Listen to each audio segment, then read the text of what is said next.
Yep, Chelsea putting the finishing touches to Romelu Lukaku's £97.5 million return to the bridge.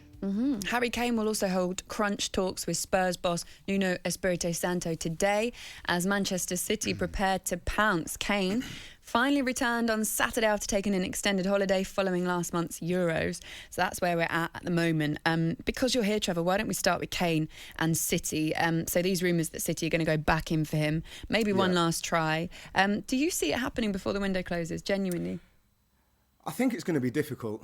I think the reason why I'm more inclined to say it's going to go through is that Spurs look like they're getting closer to Martinez.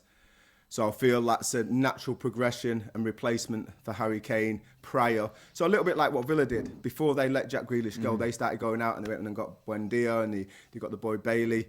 So I feel this is kind of the biggest indication that this deal is probably going to go through. Ali, it's got a chance at least. Yeah.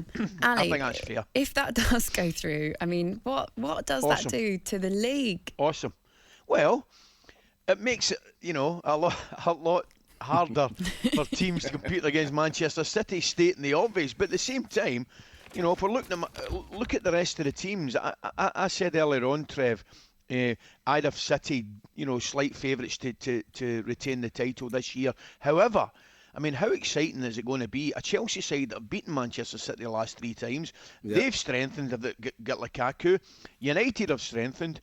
Obviously, Liverpool, you keep your fingers crossed that Van Dijk comes back with Gomez, the same player that he left.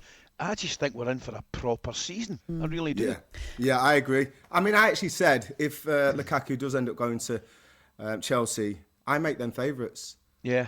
I really do, and I was at the game. I commentated on the games towards the end of last season between the two sides. And apart from the league game where City should have won, it's when the Aguero Panenka, they were really in charge in that game. But apart from that, the semi-final at Wembley, Chelsea were the better team. Manchester City didn't have the answers. And you look at City's problems that they've potentially got, players coming back from the Euros. It usually takes a few months to get back into the swing of things when you've gone that deep into a tournament.